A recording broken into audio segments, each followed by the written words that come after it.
Hey, what's going on, friend? Jeff Wallace here. Welcome to another episode of Chasing Elephants.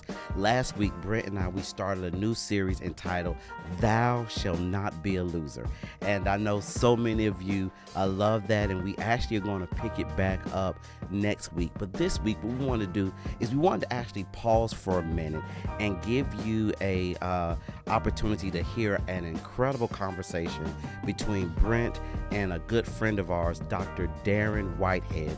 Dr. Whitehead is a pastor of the Church of the City there in Franklin, Tennessee. They actually have several campuses. He's also an incredible author and just a thought leader. And it's just an incredible conversation that we said, okay, our series is great. We thought this conversation would be great for you to hear. So this week, we're excited that you get an opportunity to hear this conversation between Brent and Dr. Darren Whitehead. And then after that, next week, we'll pick up our series for part 2 of Thou Should Not Be a Loser. So I hope you enjoy this conversation. I know I did. I enjoyed listening to it, and I hope you will as well. And so next week, we'll pick it back up. But right now, you're going to hear from Dr. Darren Whitehead and Brent Crow. Gentlemen, take it away. Well, hey guys, I'm so excited this week on the Chasing Elephants podcast. I get to talk to a gentleman that I look up to, that I consider a friend. He's a pastor. He's a church planner. He planted a church 7 years ago called Church of the City in Nashville. Dr. Darren Whitehead. He's authored a couple books prior, but he's got a new project coming out. And as soon as I saw it posted, before I even had a chance to read it, I just knew it was going to be something that I wanted us to talk about. And so I've been able to get a little bit of an early release copy and dive into that content. And so we're going to have a conversation with Pastor Dr. Darren Whitehead today. Darren, thank you for your time, buddy. Thanks for joining us. Dr. Crow, Brent, so good to be with you, my friend. You know, you and I go back to student ministry days, brother. It's a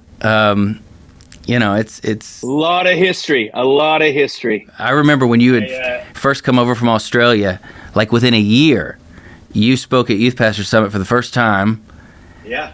And I remember, now we're going 20 years back, 20 plus years back, 25, whatever it is.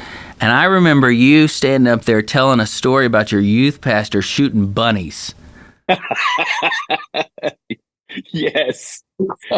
Yes, I don't tell that story anymore. It doesn't age particularly well in 2024. No, it doesn't. No. But back in the late 90s, or as my children say, the 1900s, that story really connected.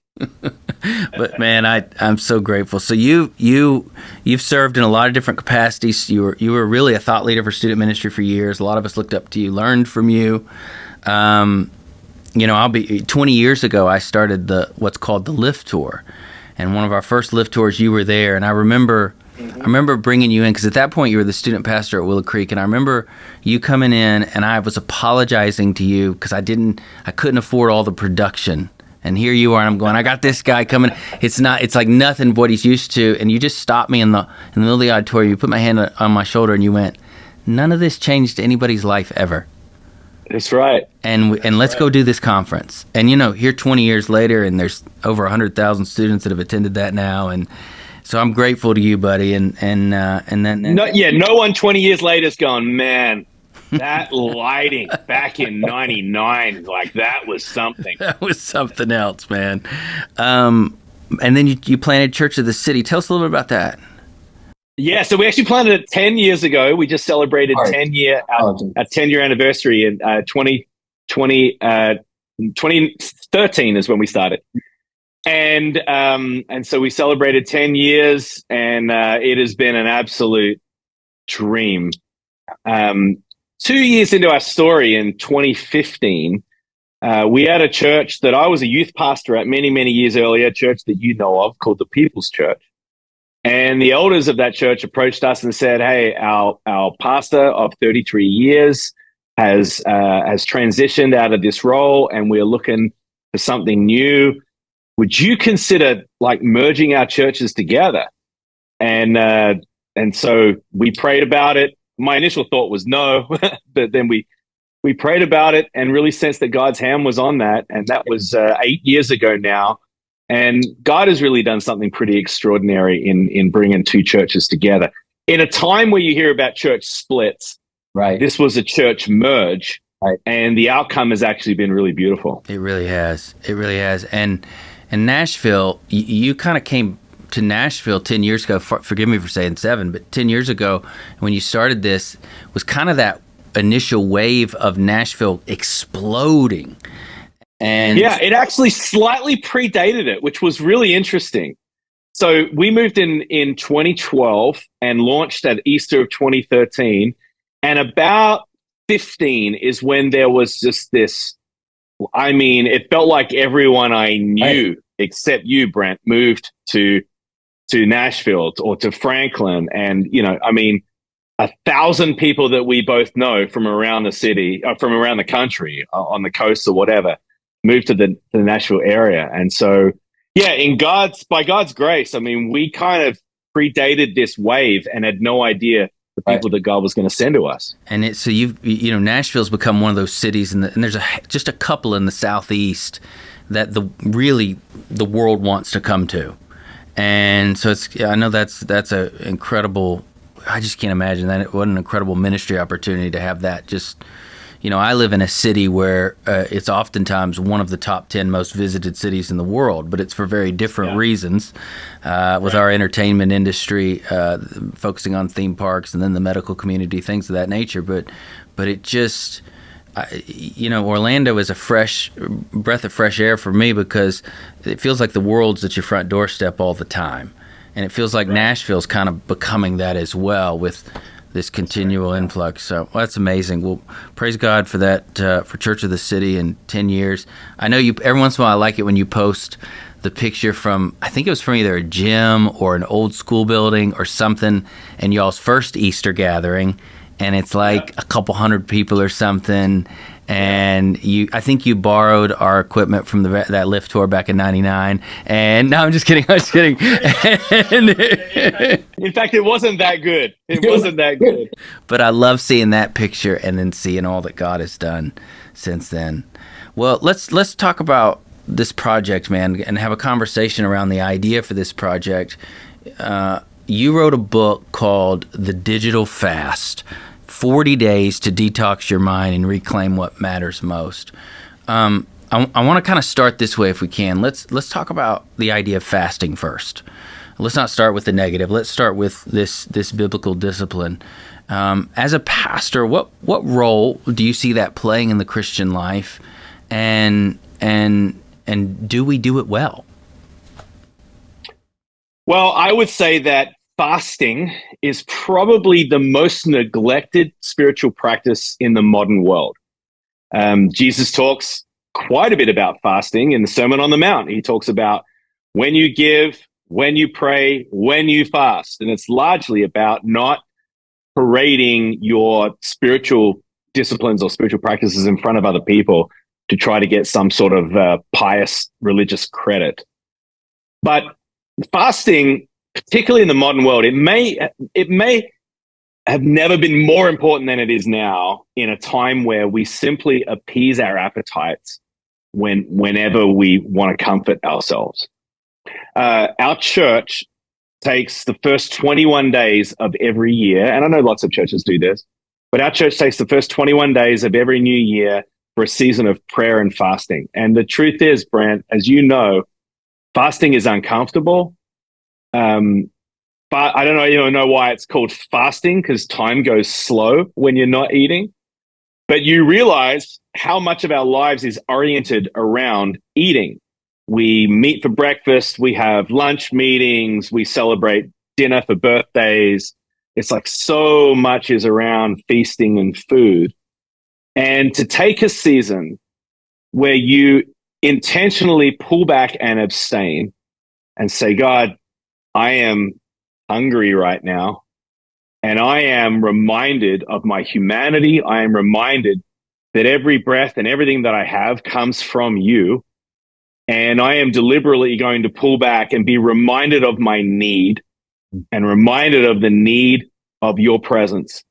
And in many ways, fasting is a very, very powerful thing. It's uncomfortable, and it's supposed to be.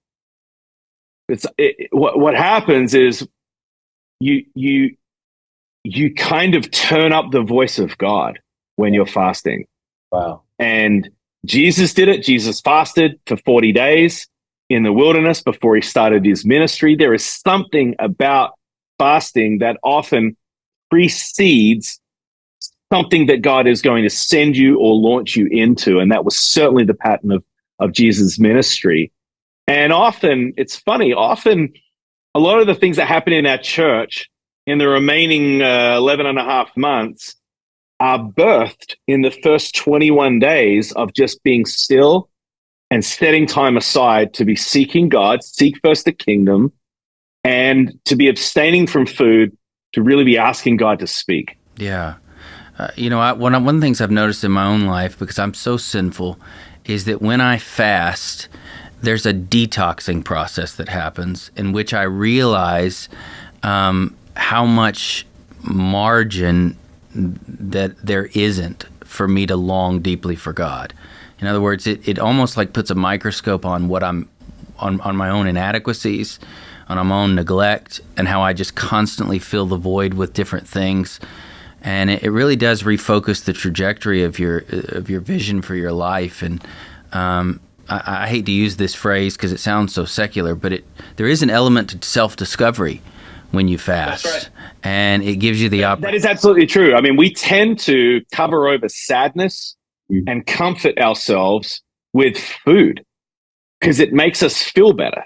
Like there's a physiological response to eating, particularly eating sweet things.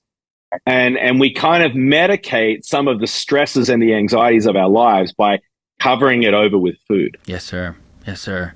So, obviously in the Bible, fasting is used for lots of different things. And there's, I read one scholar said there's 3 different kinds of, if you want to give everything broad categories, there's a full fast where you fast from water and food. Paul did that for 3 days. There's a fast where you just fast from food. Then there's a partial fast. But it seems to me, as you look at kind of the Old and New Testament, that fasting it can be used for lots of different seasons of life and to address lots of different challenges that face us. And there is, to be Captain Obvious for a moment, based on the title of the book, there is a tsunami-sized challenge that we all face on the daily with our devices. And so that really kind of, I would imagine, led to you wanting to do this project. So where did the idea of going, okay, I'm going to take a spiritual discipline that's been around for a long time, and I'm going to apply that to a certain problem? Yeah, so I was having lunch with a friend, and it was in November, and we were anticipating the 21-day fast. And he asked me, well, what about fasting from social media or technology or whatever? And I said, well, like a purity of a fast by biblical standards is about food. It's not fasting from other different things in our lives. So I don't want to dilute the historic practice because I think that there's something really powerful. But I think that if I say to people, also don't use your phone, I think it's going to dilute the whole thing. I think people aren't going to do it. They're not going to engage. And yet the idea of the role that technology has taken in sort of overtaking our attention is a very, very serious problem as well. And for all the similar reasons that I just mentioned about food can cover over anxieties and fears. It can comfort us when we're afraid. In one sense, there is now something that has been introduced in our society that is doing something so similar. And it's not food, it's phone. Yes. And so now we tend to numb ourselves from any sort of negative feeling by doom scrolling. And anytime you feel a little bit negative about something, generally what so many of us do is subconsciously reach for your phone, unlock it, and start scrolling and looking at something that is going to distract or entertain you. And in many ways, what it has done is it has removed the discretionary thought time of our lives. And instead of praying, instead of asking God to speak, instead of asking God, what am I supposed to pay attention to? We are filling our lives with trivial, just fast food content.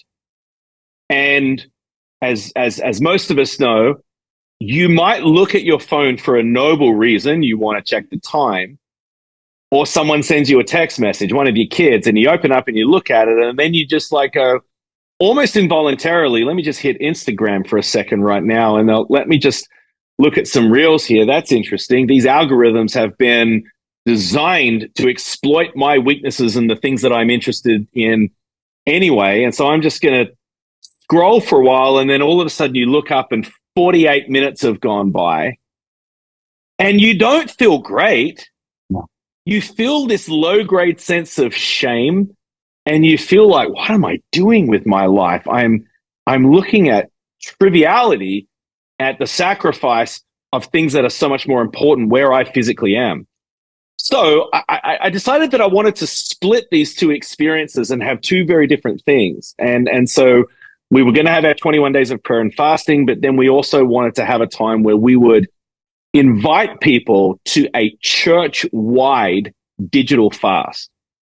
Now, to my surprise, Brent, this ended up being something that was so much more effective than I could have imagined. If you ask someone, have you ever done a digital detox, or have you ever done a digital fast, or taken time away from your phone?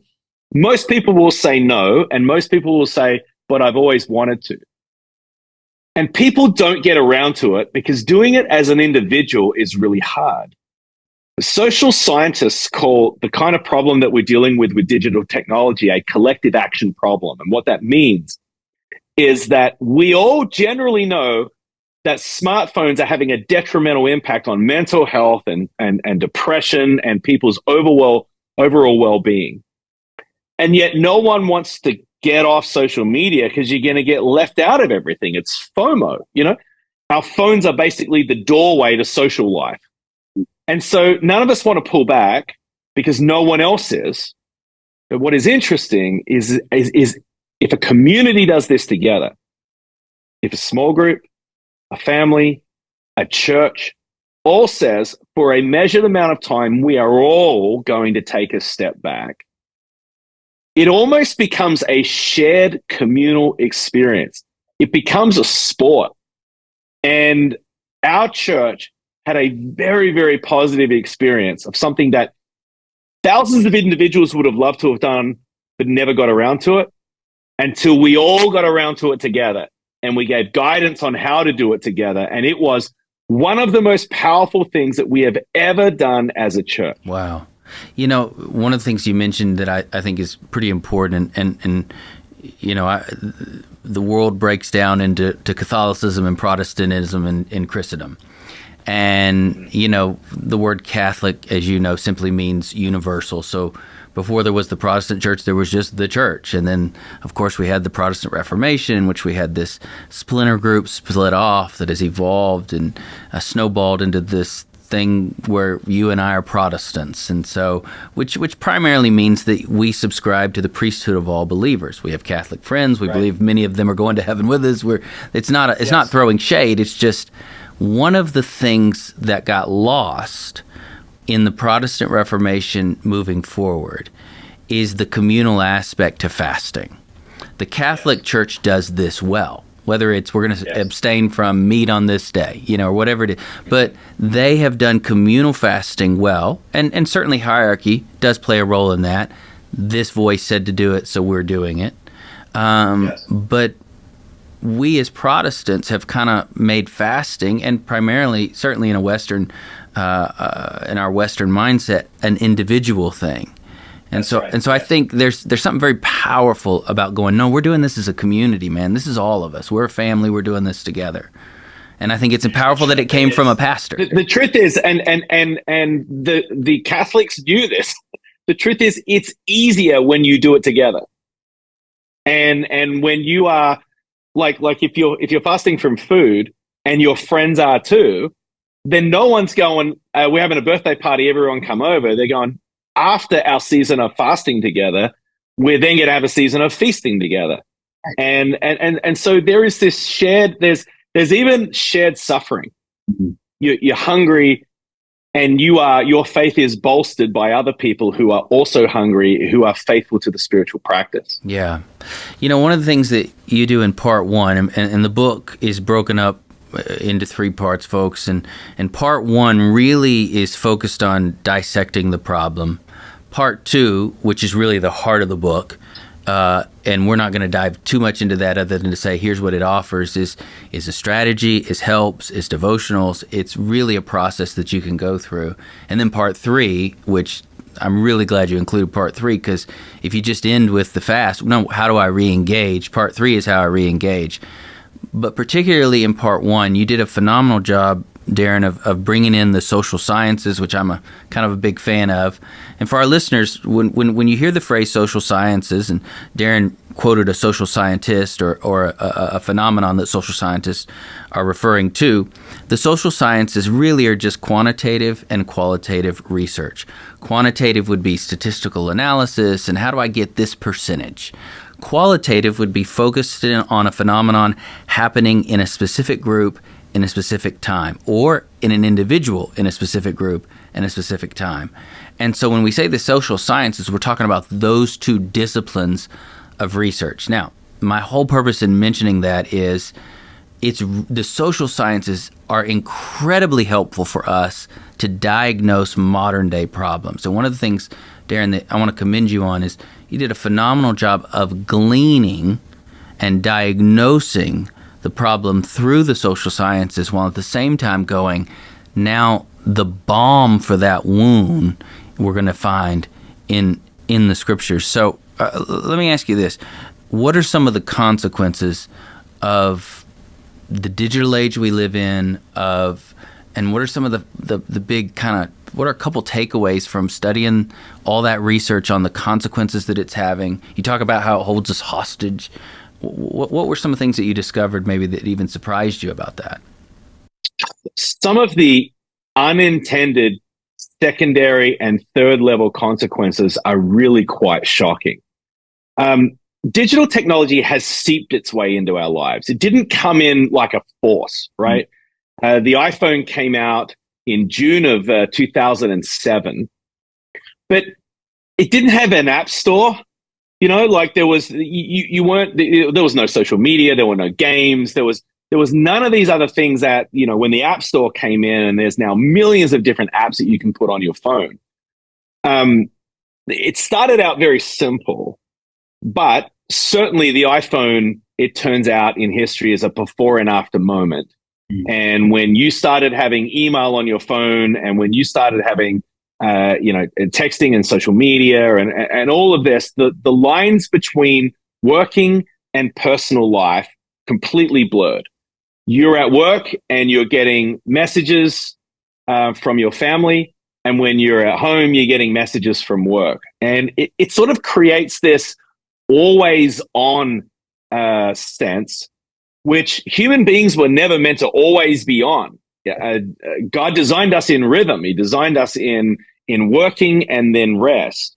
And when we're always on all the time, it produces a degree of exhaustion. Some of the most startling things that I have seen that I had just never thought of until I started studying this is things like this. Young mothers who are nursing their children, right? And what is nursing a child, but it's boring, right? I mean, you're sitting there potentially for 30, 40 minutes, maybe an hour, you're rocking your child. And so it seems completely plausible that while you're feeding your child, you just start scrolling on your phone. Right.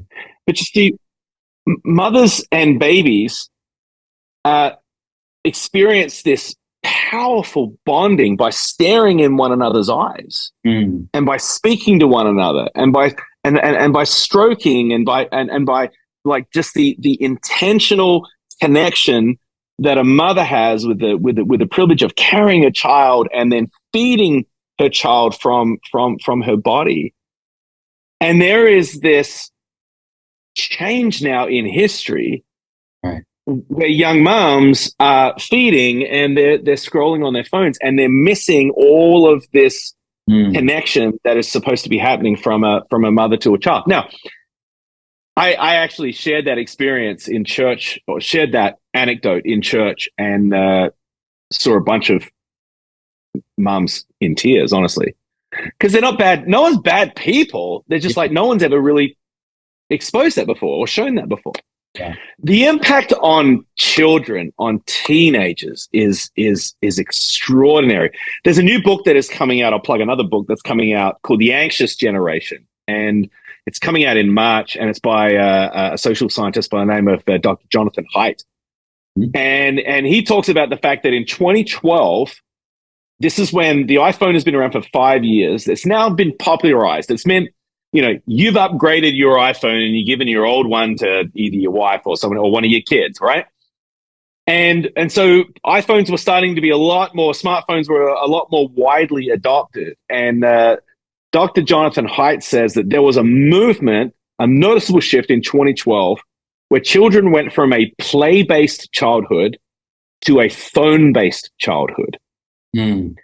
And the impact of that is extraordinary, because children are experiencing the world through a small glowing rectangle, and they are being stunted in social development. And so what you have is you sort of go into a space where there's a bunch of teenagers, and they're all like have their heads buried in their phones.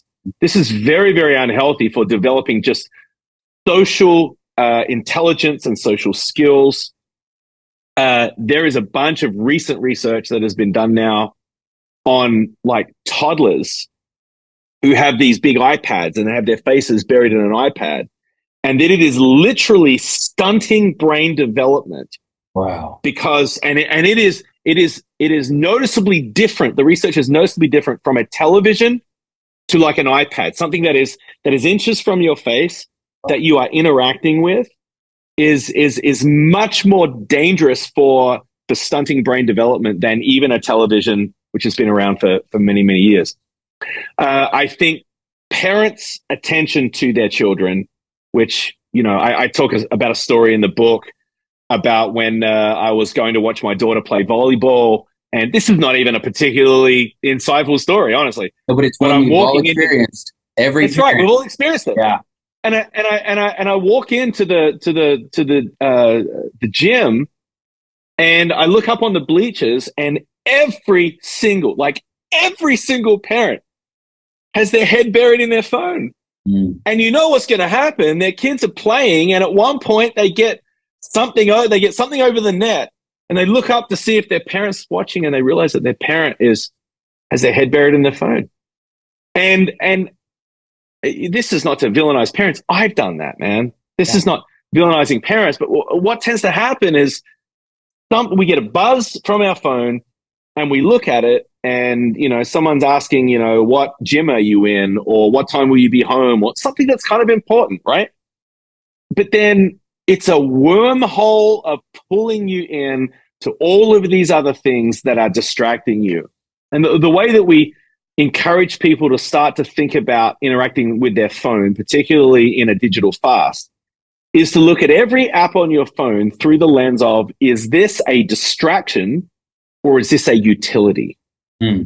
Because there are so many things that you use your phone for that are utilities that don't cause you to doom scroll when you pull up at the lights, right? So distractions are things like social media and games and email and things that are going to be like this wormhole of taking your attention. Utilities are things like, texting and calling, and if you use your phone to open your garage door or check in at the airport, like no one's pulling out the American Airlines app and then just like scrolling on it for hours. You know what I mean? So it's not that it's all bad. It's just that we've got to be thinking a little bit more intelligently, a little more sophistication with the way that we interact with these smartphones. Yeah. And it's also important to recognize, Pastor, that we're in a phenomenon. yes, there's a lot of research in this book, and it's incredibly helpful. But the truth is, we still don't know the long-term effects of some of this stuff. Like, this is a historical phenomenon that we know that we're in that can't be studied to completion because we're in the middle of it. And so I think that just that idea should cause us to be a little cautious. I don't want to go too much down a rabbit trail, but you're a parent, I'm a parent, and we both talk to a lot of parents. One of the things that we've done in our home is we've asked, okay, what is necessary versus what is desirable? Because I want my kids playing outside. You know what I mean? I want my kids being present in a moment. So we've have some standards and some guidelines. What encouragement would you give to a parent? Forgive me, this is a little bit off script, but about if a parent's listening to this and goes, like, man, I get it, and I know a fast is helpful, but even before that, how should I let my child have that? Is there some encouragement or direction, wisdom you give in relationship to that question? Yeah, this is such an important conversation. So I have 3 teenage daughters, and so I am in this. And I'll tell you, I've got some things right, and I've got some things wrong. And I can clearly see where I got some things wrong now. I tell you the number one thing that I got wrong, and that is something I alluded to earlier, and that is when my eldest daughter turned, I think, about 14, and she had a little bit more autonomy. You know, she was at her school, and we just wanted to be able to stay in touch with her. Mm-hmm. And so we wanted to give her a phone so that we could stay in touch. And so what I did is I gave her an old iPhone that I had lying around in my drawer. Yeah. And I wish I had not done that, because it's going from 0 to 1,000 miles an hour. You know what I mean? Like these smartphones are the most powerful computer and give access to everything. Now, I do have it locked down, and I mean that Apple has a bunch of tools, screen time and parental controls and all of that, and I have taken the time to really learn how to optimize those. And so I do have it locked down. But if I had my time over again, the first device that I gave my children would not be a smartphone, even a locked down smartphone. It would be a flip phone or a dumb phone or a phone that doesn't access the internet, a phone that can text and call. The reality is that if a kid is 13, 14, 15, whatever, and it's the first device that they get, it's still going to be exciting and it's still going to be a novelty. It's just that you're letting the rope out a little more carefully. So if you are a parent and your kids are a little bit younger, mine are 13, 15, and 17. If you have not yet given your kids a device, please do not give them a smartphone as step one. Right. The best social science research today is saying that you should not give a smartphone until a child is in high school. The second thing is that you should not give a child social media until they are 16. No social media until 16. The third thing is that you should be encouraging more unsupervised play. This is the research of Dr. Jonathan Haidt. More unsupervised play. What that means is, instead of hovering around your children and all of that and wondering, are they going to get abducted or whatever, let them play. And if they have conflict, let them work conflict out with one another, rather than a parent stepping in and saying, okay, you stand up over here, you over here, what did you say?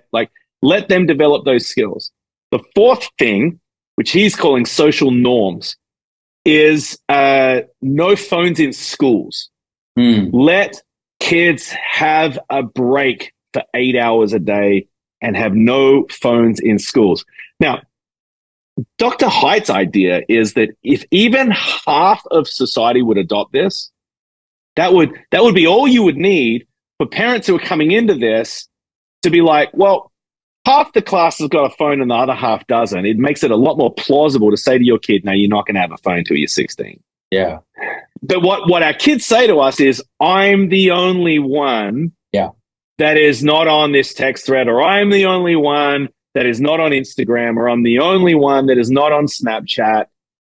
And as a parent, you don't want your kid to be left out. You know, you're teaching them to be socially intelligent and integrated in society. We want them to be able to have friends and to develop those skills. None of us want our kid to be isolated and left out. But this continues to perpetuate, because when your kid says, my child is I'm the only one that doesn't have this, and you're like, gosh, I guess I should get you a phone.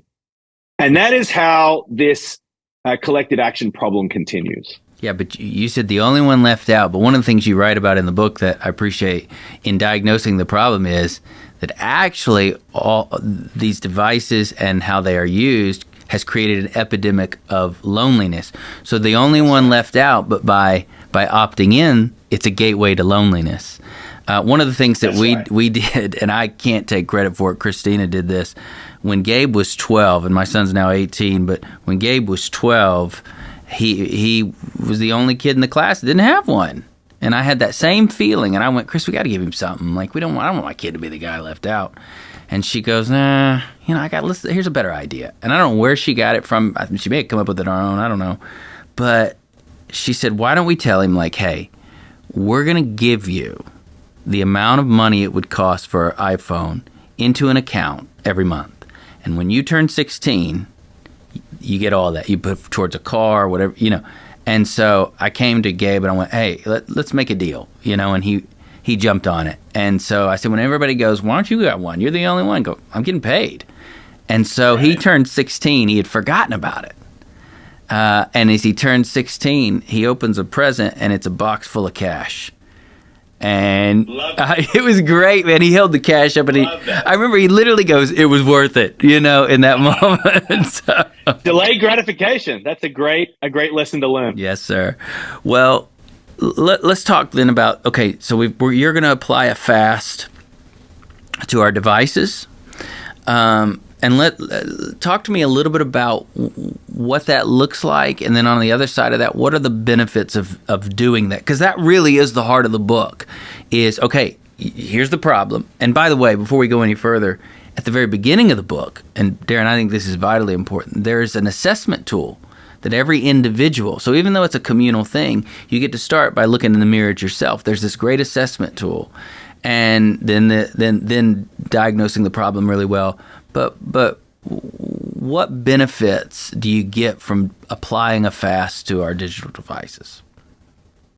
So what we're asking people to do is to either use a dumb phone for 40 days or to dumb down your smartphone. And as I was talking to earlier, we're encouraging people to remove apps that are distractions.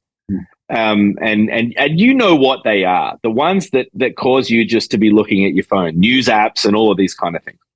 So there's two ways that you can remove your apps. You can delete them, or you can go on an iPhone, you can go into screen time, and then you can actually make those apps disappear, which is the way I do it. So I don't actually delete anything. I just remove them. And so none of these apps are on my phone. I'm not tempted by them. I remove Safari from my phone. I'm not. So there's really nothing particularly interesting unless I maybe want to scroll through photographs or something. Yeah. There's nothing particularly interesting on my phone. So we're encouraging people to do that. The first option is to do that, make your smartphone dumb or use a dumb phone, and then remove any other screens from the 40 days. Don't watch TV, like unplug your TVs, all of that kind of stuff. Right. Now, not everyone does that. The modified version of it is that you can still watch TV. Maybe you modify how much you watch TV, but you certainly are dumbing down your smartphone. Mm-hmm. Now, what happens is, and we move through 4 10-day movements in the 40 days. The first 10 days is detach. So you're detaching from all of this scrolling and content and information. The second 10 days is discover. You discover all these things about yourself. It's really interesting. You discover, like, when I am anxious, I want to scroll on Instagram. When I'm afraid of something, I open up Snapchat or Facebook, or I read the news and I just read headlines or something. So you discover different things about your proclivity to just numb out on your phone. The third 10-day period is delight, because you get to this point where you're like, oh, this is a better life. I remember, 25, 28 days into a digital fast last year, I stopped carrying my phone around when I was at my house. I'd become that guy where it was just always in my back pocket, no matter, if I'm wearing my PJs, I grab it and I'm walking around with it. It's just with me all the time. And I realized that I don't need to do that anymore. Yeah.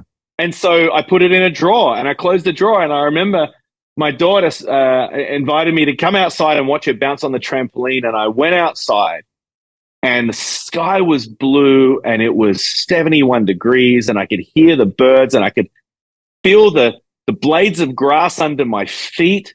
And I was watching my daughter bounce, and she was squealing and laughing. And I thought, Brent, this is a better life. Yeah.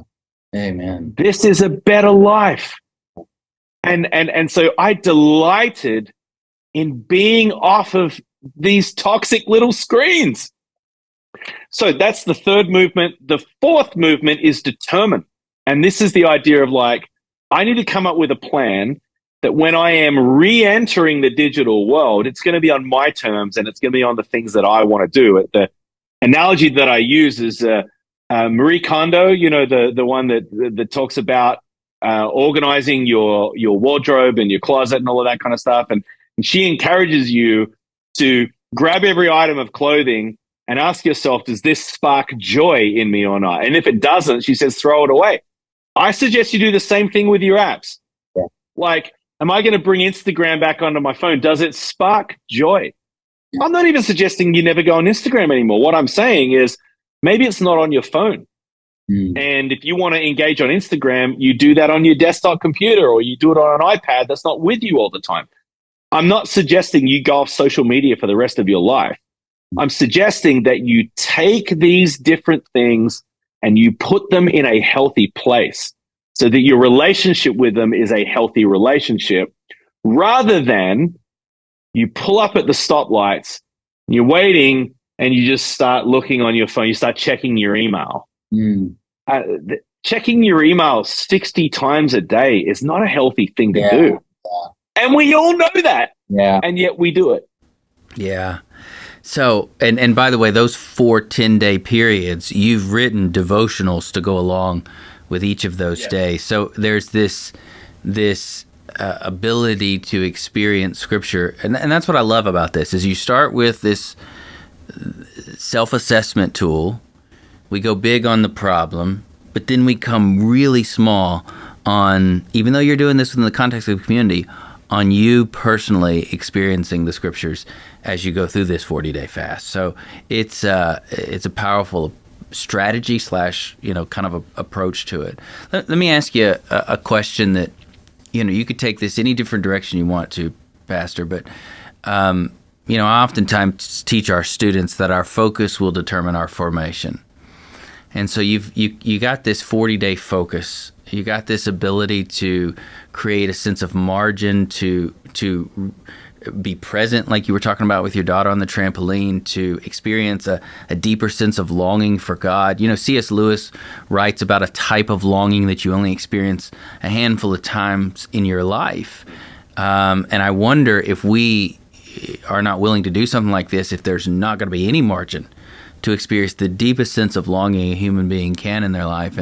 And so if your focus determines your formation, and you're creating this margin to be present and to have a deeper experience, what are some things that you hope in people's lives, or maybe you've seen in your church or your own life, what's been redeemed and been restored as a result of going through this fast? So there's 3 relationships that tend to be drastically affected by being addicted to technology. The first is your relationship with yourself. You tend to be completely unaware of how you're feeling, how you're doing, because we cover up all of our feelings and our emotions with our devices. And so you have this new self-awareness when you are putting this down. The second relationship is your relationship with other people, your family primarily if you're married and you have children, or the people that you live around, do life with. It's amazing how much we have adopted these terribly inappropriate social cues. It seems unbelievable that you could be having a conversation with someone, and while you're talking, their phone buzzes and they just pick it up without feeling any sense of social shame at all, and they start just checking their phone. You just want to be like, hey, over here, I'm talking. Yeah. There's never been a time in history where you could be so rude to someone, and yet we've done that. Yeah. And I don't mean, I talked about impact on, sort of parents and kids. And one of the things that I say, because us parents like to say, yeah, this is a real problem with our kids, but it's a real problem with us. Yes. And we got to fix ourselves before we start like turning on our kids and saying, you've got a real problem with this. So it impacts our relationship with one another. And then, of course, it impacts our relationship with God. When we don't have stillness, when we don't turn down the noise of the world and really ask God to make his presence known, to speak to us, then we all but rid our lives from the presence of God. Yeah. And the way that we interact with God, and the way that we hear from God, and the way that we pray, it has drastically reduced attention span. I talk about that in the book, about people's measured attention spans, but that impacts people's ability to be able to pray without their mind being distracted. It impacts their ability to read God's word, to study God's word, to be in God's word. Attention spans have been drastically reduced. So it doesn't happen immediately, but over the course of the 40 days, you detach, you discover, you begin to delight, particularly in the third time, the third movement of delight. You begin to rediscover some of the most primal human experiences of being alone with yourself and discovering how you're really doing, being alone with other people and being fully present, actively listening, eye contact, empathy, and then listening to the voice of God. The digital fast is not just a call to put down something. It's a call to take up something. It's a call to take up God's word. Prioritize God's word and God's voice in your life over 40 days. Ask him, what do you want to say to me over this 40-day period? And we have found in our church this shared experience of people going on this journey together. The long-term implications have been really surprising. It ends up being not just a 40-day fast. There are certain things that people never bring back. And I'm one of those. I did not put social media back on my phone. Wow. And I didn't want to. Wow. Now, it's not that I'm not ever on social media. I just don't have it on my phone. I can go on an iPad. I can go on a laptop or a desktop or whatever. Stay up with things that way. It's just not with me all the time. And for me, that has been a long-term impact of the fast. Yeah. And for me, I'm going, putting social media back on my phone, does that spark joy? Turns out it doesn't. Yeah. And my life is better without it being in my pocket all the time. So if I may be Captain Obvious for a moment, what could be redeemed and restored is the entirety of one's future. There's this maybe alternate universe where there's a you that's much healthier in on a personal level, on a social level, and in your relationship with God, and that alternate you is available, but not unless you're willing to go through this. So it could restore and redeem, and restore, the entirety of one's future. I got a kind of a question that I want to ask that I know is you're going to have to wrestle with once this book comes out. And that is that there's going to be books are sold individually as well as people place bulk orders. Okay. But let's say a young lady, young man in their early mid-20s picks this book up. They see somebody post about it, or they heard somebody talk about it, and they picked it up and they read it, and maybe they go, I'm going to do this, but I don't want to do this alone. What would you say to the individual that goes, this is really needed, but I don't have a church behind me. I don't have a family with me to do this. I don't have a group. What would you say to that individual? How would they go about maybe looking for that community so that it's a shared experience? Well, I would most certainly encourage people to cooperate with the natural networks that they do life in. And so if you are particularly connected to your neighbors, invite your neighbors to do this. If you are particularly connected with the other parents of your kids, then invite them to do this. If it's a sports team, if it is a school, if you're on a school board, parent school board, invite them to do it as well. Certainly, you could say to your family, what would it look like for us to try this? I was surprised, Brent, that my children, my teenage girls and their friends were open to doing this. They were less resistant. And the reason is that they are also aware that they have a problem with this. Now, it's like eating junk food all the time. You know, you kind of like, man, I want junk food and I feel awful afterwards. And having an unhealthy relationship with digital devices, you want to appease that appetite and you feel terrible afterwards. Yeah. And the really, really powerful thing, particularly for teenagers, and the research shows, Dr. Jean Twenge has done a ton of research on this. And the number one most at-risk group of anyone in society is teenage girls. Wow. And teenage girls in depression, teenage girls in just mental health, suicide, cutting. I mean, the research is back, and it is undeniable that there was suspicions for a while. It is now absolutely proven. Boys are not as bad as girls, but they are also, it's particularly toxic for boys. But teenage girls, when they are in an era and a season of their life where they're comparing themselves with one another, kids can be so cruel to one another on social media or on text threads. And what I have seen is, rather than someone doing it on their own, and someone can do it on their own, and people have had some success at that.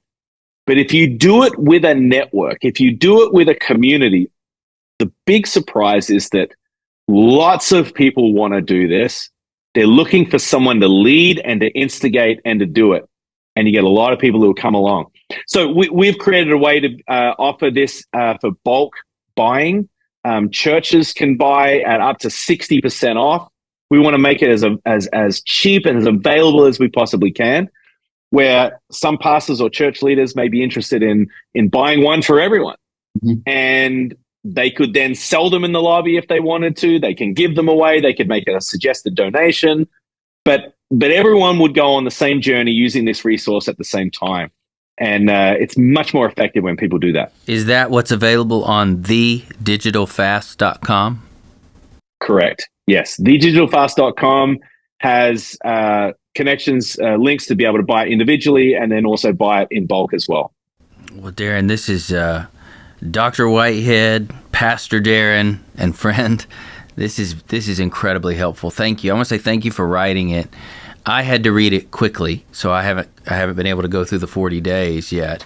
But I read it, and then I forwarded it to my wife, and I know that we're going to look at this for our family for sure. And then, but I can't tell you. It's almost like, I'll say this as we wrap up.